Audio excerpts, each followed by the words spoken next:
Vienas iš jo liudininkų dalyvių, galima sakyti, yra ir komikas Paulius Ambrazevičius.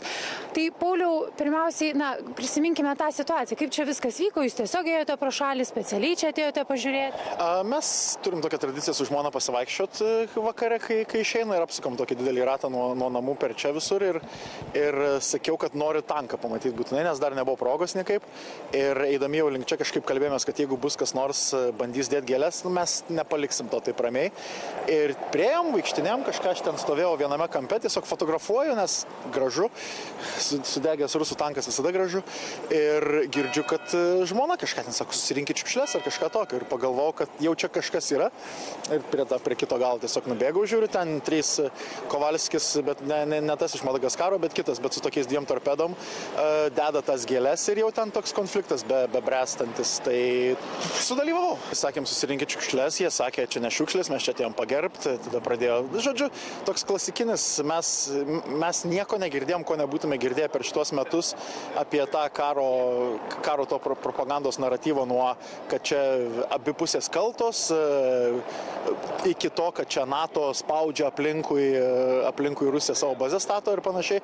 Tai tokių tiesiog propagandinių klišių prisiklausėm ir viskas. Tai nebuvo kultūringa diskusija be abejo, bet aš nežinau, ar su tais tokiais žmonėmis įmanoma ką nors kultūringai diskutuoti. Kaip jūsų vertinimu reikėtų apskritai tokias situacijas reaguoti? Vieni sako, kad gyvename laisvoje šalyje ir taip galbūt pasmerkti galime, bet žmonės turi teisę gėles dėti kur tik jie nori. Kiti sako, kad tai yra ir provokavimas, ir galbūt net karo kurstymas, už ką reikėtų bausti. Jūsų kokia pozicija? Mano nuomonė griežta, reikia tokius žmonės konfrontuoti, atimti gėles, paimti gėles, jeigu jos numestos, mesti ir parodyti jiem, kad jie čia nėra laukiami ir kad jeigu jau tai patinka, tai Rusija tegul varo tenai ir gyvena ir ten tegul aiškina apie žodžio laisvę ir kitus dalykus. Vakar, kaip tas konfliktas baigėsi? Tiesiog apsižodžiavot ir išsiskirstėt, ar kažkas toliau tęsiasi?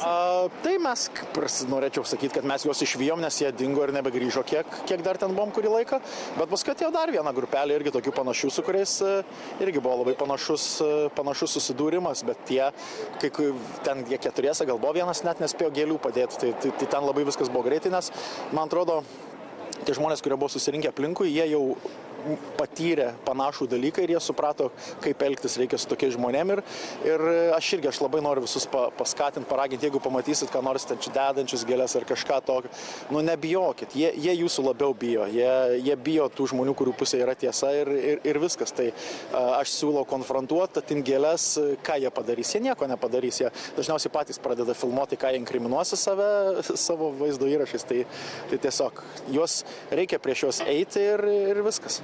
O buvo galima tikėtis, kad šitas tankas, čia pastatytas sudegęs tankas, sukels tokių situacijų?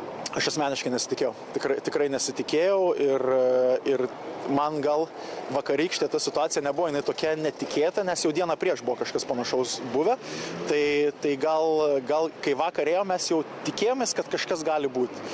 Nesitikėjom, kad bus 2 minutės nuo tada, kai ateinam, bet buvo tokia nuojauta, kad čia tikrai taip šito nepaliks, nes man atrodo dar čia yra labai ir toksai kaip ir propagandinis Rusija irgi momentas, kad jie, žiūrėkit, deda žmonės gėles, vadinasi, palaiko Rusiją, vadinasi, palaiko karą ir panašiai. Tai čia irgi vienas iš tų dalykų, kodėl, man atrodo, juos reikia konfrontuoti ir iškart rinkti tas gėles ir vyti juos, kad jie nekurtų to naratyvo, kad čia pas mus tą karą Rusijos baisiai kas nors palaiko.